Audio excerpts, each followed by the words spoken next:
Hey there, everybody. Hey there, everybody. This is Chris Vanini with Dan Kilbridge, and we're bringing to you the first edition of the Spartan Tailgate podcast. Something we're going to try out, see if you guys like it, see if you don't. Try to have some fun. We're going to talk about, Michigan State, Big Ten, national news, anything we kind of want to. If there's anything you want us to talk about, topics, questions, or anything, just leave them in the thread, and maybe we'll hit them if we keep doing this. So, Dan, how you doing? Doing well, Chris. The maiden voyage. This is exciting stuff here. This is where the legend starts. So, first news of the night. This is Thursday night. We're recording this, so you probably won't hear this till Friday. But Tyriq Thompson, linebacker, commits to Michigan State. He was a Wolverine legacy, but commits to Michigan State. Something people had speculated for quite some time. Dan, what did you think about this pickup and what it means? Well, first of all, I'd like to make it clear that I have final editorial cut on the podcast, so if I don't like it, you won't be hearing this on Friday. I'll get it to you whenever I feel comfortable with it. But as far as Tyriq Thompson, yeah, the interesting thing here to me is that he's a Michigan legacy. I mean, his dad played at U of M, and we had a thing in Rumblings today where my coworker Sean Shear asked Jack Ebling if he could remember a U of M legacy ever picking Michigan State. Jack certainly couldn't, and I can't. We're both a little younger than Jack by a year or maybe a decade or two or three. But, yeah, I mean, Tyriq, first of all, the thing that jumps out at me is like he's a great student, and that comes across when you talk to him.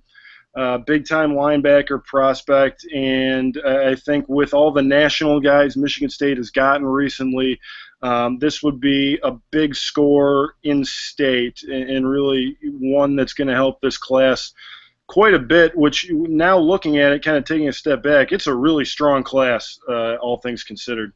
Yeah, and it stretches, nationally, national recruiting and whatnot. You got guys from Texas, Virginia, all over the place, and it seems like that's where MSU's getting the biggest Rose Bowl bump is in its national reputation. They've done pretty well in state, but maybe not as well as some people might have predicted. But nationally, you're seeing them beat out top programs for guys from Texas, and that's something you've not really seen from MSU very much at all.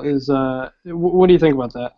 Yeah, I mean, they're finally on the national radar, I guess, and I've said this before. I think what put them there, not so much the Rose Bowl, I think it was the win over Ohio State in the Big Ten championship game. That's the game that a lot of these kids mention, and you look at what they did. I mean, Urban Meyer, Ohio State, those are both national brands, and Michigan State maybe hadn't taken that step yet. To beat them the way they did, the big Danicos Allen stop, and then the Jeremy Langford run to seal it.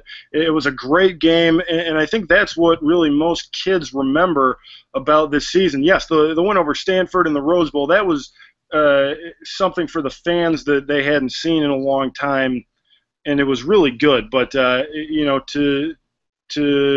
kind of put in perspective what they've been doing here, I think that game allowed them to get in with some more national kids. You see the two guys from Texas, and now it's kind of like, oh, hey, Michigan State, they're actually a relevant football program, even in some southern states, and that just hasn't been the case at all over the past couple of decades.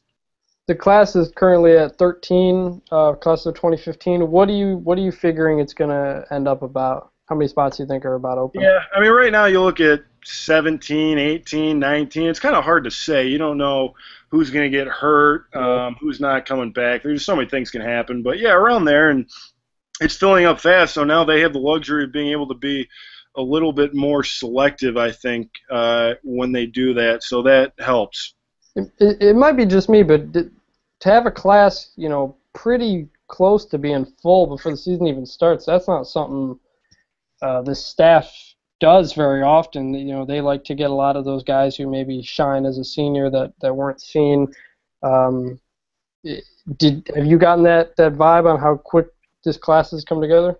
Yes, this is usually prime panic time for the Michigan State recruiting nuts. It seems like every August we hear, well, where are the commits? What's going on? We've only got 9, 10 kids, and people are freaking out about it.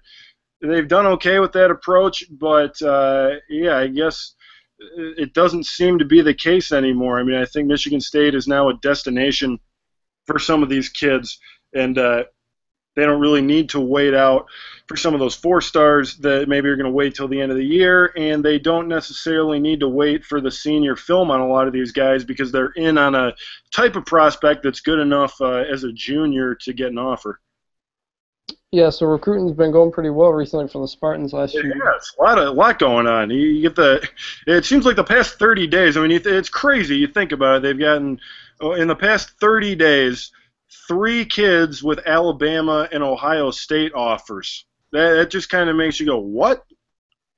Yeah, and what constitutes an Alabama offer might be up in the air, but the fact that Alabama is interested in a kid, it still makes that kind of statement for what MSU is getting.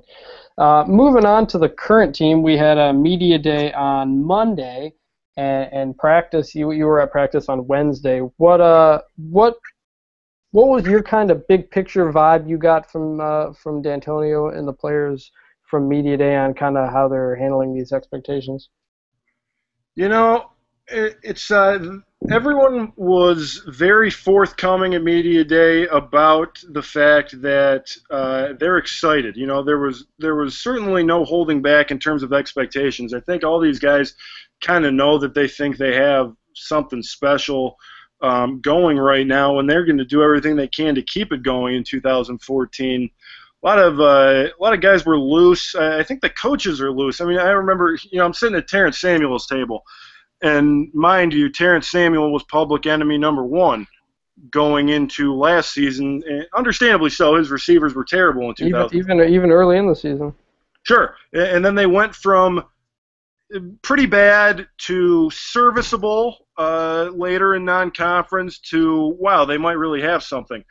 And that continued to sort of go into late into Big Ten play, into the postseason.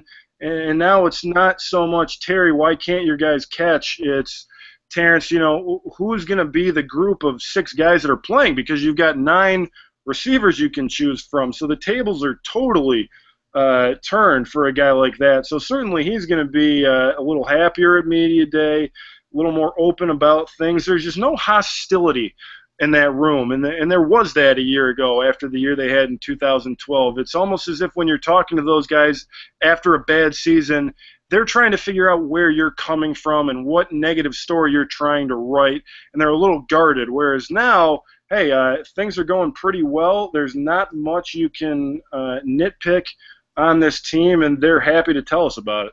I've always gotten the impression that D'Antonio has always been, I don't know, prophetic, but he always seemed to have a good feel for his team heading into the season. I remember coming off of the 2009 deal, the Rather Hall situation, the 6 and 7 season, and he came across as a guy who was very confident in the leadership on the team and what they could do when not many people were, and they go out and when they win the Big Ten championship. And heading into 2012, he very much questioned where that leadership was going to come from with Kirk gone, and it turned out to be an issue. So he seemed like a guy who was very confident but was very much fighting against looking ahead, because this team has talked about a national championship before, and when they have, they've come up very well short usually, thinking about like 2012. So he was a guy who, again, was coming across pretty confident, but also, wary. Someone several times over the past few weeks, they've called Michigan State moving from the hunter to the hunted, and D'Antonio will quickly interrupt and say, well, one of the hunted. Because they're still looking. Can't have any big headlines out of media day saying that Mark D'Antonio thinks they're the only hunted program in the country. They're always looking for that chip on the shoulder. I remember at Big Ten Media Day, Shirley Calhoun pointed out Ohio State being picked by the media to win. So they'll look for everything they can. It might be harder to find that these days, but they're still looking for it. So as we move into, we're going to kind of overview each side of the ball, or maybe all three sides of the ball here. Start off on offense, quarterback. You look at where this was a year ago. You didn't know, what the hell was going to happen. Cook was, in some people's eyes, maybe the fourth guy, the third guy. Now he comes in. He's got, I think, 40-1 odds for the Heisman, which is 17th best in the country. It's been an amazing turnaround for him, and he's not much of the question mark. I mean, he obviously needs to improve. He's worked out with George Whitfield. He's working on his footwork, but he's got the arm. He's got the confidence to be able to do it. Dave Warner said he'll probably have more freedom at the line of scrimmage to make adjustments. That seemed to be a problem at times last year. They burned timeouts as Cook is getting to the huddle. So that's something I'm sure they'll have to shore up. But looking at the backups, it's looking like Tyler O'Connor is going to be the number 2. I know Damian Terry is still dealing with some injury stuff. Is that the vibe you're getting? Yeah, and going back to your statement about what the hell was going on with Connor Cook, are we allowed to curse on this podcast? I got no problem with it. You got no okay. Well, we'll make sure it's really good, and then we don't want to get too crazy, and we'll draw up a set of rules or ethics or something as we go forth here. Because again, we don't really know what this podcast is, what it will be. We're just kind of shooting from the hip here, but I think in terms of Connor Cook and his backup, I do think Tyler O'Connor is and will be the backup going into, say, Big Ten play against Nebraska. I think that extra year of the program is big when you look at his knowledge of the scheme compared to Damian Terry, a guy who came in a year ago and now has missed some time due to injury. I think he's all right. It just sounds to me like D'Antonio wants to hold him out of the scrimmages until he's fully healthy. He had that injury to his non-throwing shoulder. So it sounded like maybe they'd sit him out the first 2 scrimmages and then let him loose for the 3rd scrimmage. And I wrote about this this week over at SpartanTailgate.com. Go check it out. There you go. We're getting the plugs in early. There's our first of many. But, I think that, okay, in terms of the worst-case scenario, true backup quarterback, let's say Connor Cook gets hurt. I think Tyler O'Connor is the number 2 quarterback in that sense, and he goes in and he becomes the guy if Cook should go down. I do think that Damian Terry has a unique skill set, one that Michigan State hasn't seen in a while at the quarterback position. And if they want to add a change of pace guy to the offense, even for a series or 2, at the very least, you're making your opponents prepare for it. And you could show some read option with Terry against Jacksonville State, whoever it may be, not go back to it for 4 or 5 weeks, but those coaches are in the film room going, well, they've shown us with Terry, we got to prepare for it, and they're wasting time on that. So either way, I think that Terry could bring something this year. We all remember Michigan State tried some things in 2012 when the offense was really struggling. They tried to get Connor Cook on some read option stuff. Didn't exactly work out as planned, and they kind of abandoned it. But no, I do think Michigan State could use Damian Terry a little bit this year. And maybe, hey, we saw what he can do in the green and white game. Maybe the guy's a star and he's just too good to keep off the field and you got to play him some. But in terms of the true backup, I think right now it's Tyler O'Connor.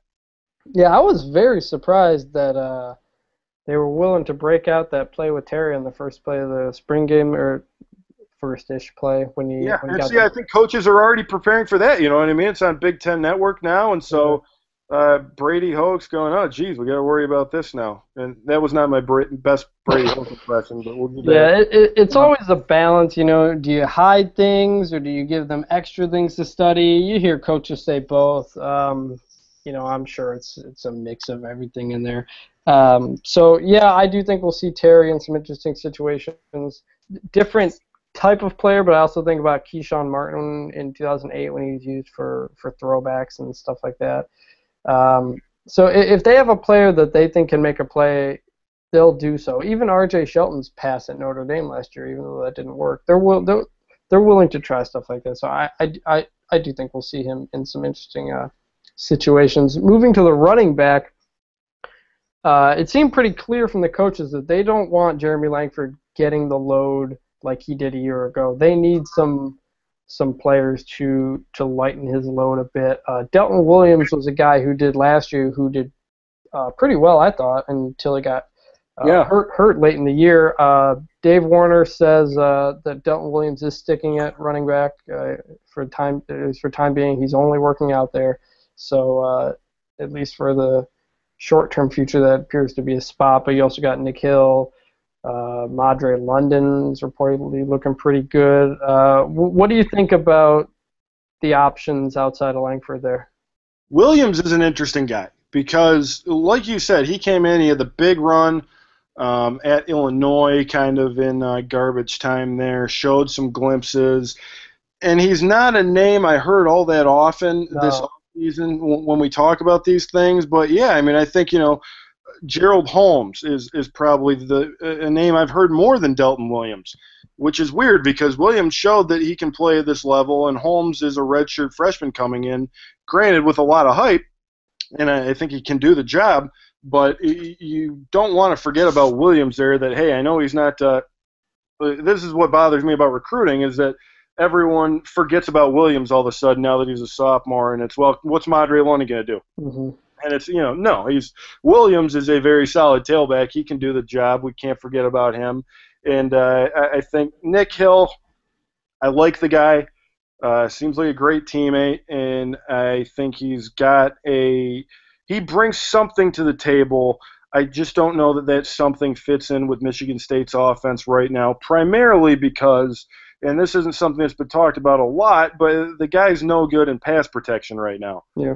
And that's because of his size, and it's just something he hasn't gotten that much better at. And that's where Langford was surprisingly really good. Yes, for a guy who was considered to be a burner who played cornerback, that guy, I think it was Iowa. I know he had a huge block to set up a touchdown pass. That was a really underrated skill of his, and that's one reason why I think he will get looks at the NFL because we know he can run. But if you can pass protect, that's huge.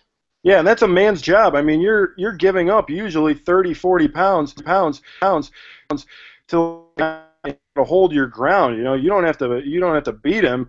You just can't get driven 3 yards back. And I think that's been Hill's biggest shortcoming throughout his career. I remember covering him in high school and thinking he had a really good shot to make an impact just because he was so fast and really hit the holes hard. But he just hasn't figured out the pass protection, so you can't really put him in there and feel good about it in pass pro and things like that. So he's probably not going to be that number 2 guy. I'm really looking at Williams, Holmes, and London, like you mentioned. I mean, he's a true freshman. The thing to me is he has to be much, much better than either Delton Williams or Gerald Holmes to see the field, in my opinion. Because that's why I was surprised. Yeah, it's not like he has this. It's not like he has this crazy, unique skill set that's different than those guys. I mean, he's sort of an all-around tailback. He's a good pass catcher, decent blocker. But in order to prove that you want to take that red shirt off, he's got to be much, much better than those guys in camp. And I don't know if he's going to be able to do it. That's why I was surprised that Devin Williams didn't get redshirted. He obviously impressed them. That's why I brought up the staying running back because we had him. Moving to receivers, are we getting audio back? Are you catching the voice? I sound okay. I don't know. This probably sounds horrible. I'm sure we'll have to erase the whole thing in about... No, you've been a little fuzzy sometimes on my end. Okay. I'm hearing myself coming through you. I think I'm all right. I don't know. Just keep rolling here, I guess, and figure it out as we go. All right. So receivers, you were talking about them a little earlier. Seems like Lippett are the top 2 guys, and then it's kind of a myth. What do you see in the rest of it? Well, I mean, you see, number 1, McGarrett Kings is the guy who did it last year, and he's the starter on the depth chart if he doesn't get in trouble this spring. So I think he's definitely the number 3 guy right now, and that's kind of their top 3. But Aaron Burbridge, man, he was so good as a freshman in that Indiana game, and I just remember thinking, man, they've got possibly a 3-year guy on their hands. I mean, that's how good he looked in his first college action. Now looking back at it, maybe expectations were a little too high, but really struggled as a sophomore, and I think it was an attitude thing. Terrence Samuel and I talked about that a little bit at Media Day. I think he thought he was good enough to get by on pure talent alone, and some guys are, but I don't think Burbridge was quite there yet. And so what he's had to do this offseason is really dedicate himself and really break into the playbook and learn that the smallest things at the college level can make a difference between an incompletion and a 25-yard touchdown pass. I mean, all it takes is one misstep either way. So I expect, if what Samuel said is correct and that he has invested himself fully, then I think he's going to be a great talent and could possibly even overtake a guy like Mumphrey at some point in time. The guy I'm also really looking at is A.J. Troop.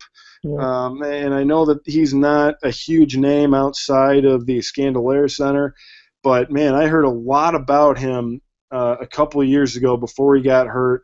He looked really good in that 2013 spring game, and then, he has to miss the entire season. But he's a big-body guy, and I think he could be a big surprise player this year. Yeah, looking at okay, I'm hearing myself on your computer. So what I'm going to say is maybe cover up your speakers. So it doesn't I'm like hearing myself.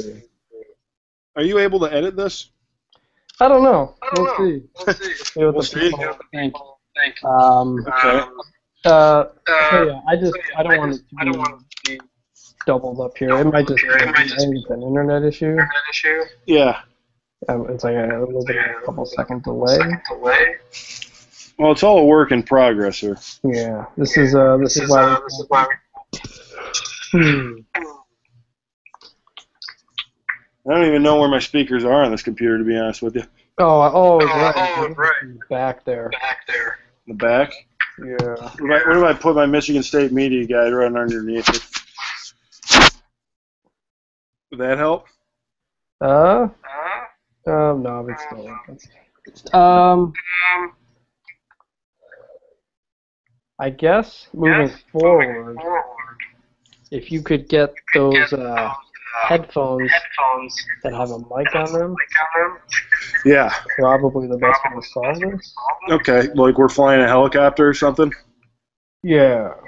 Okay. Well, no, it doesn't have to be like a headset. You can get like they just got a little mic on the string of the headphone there.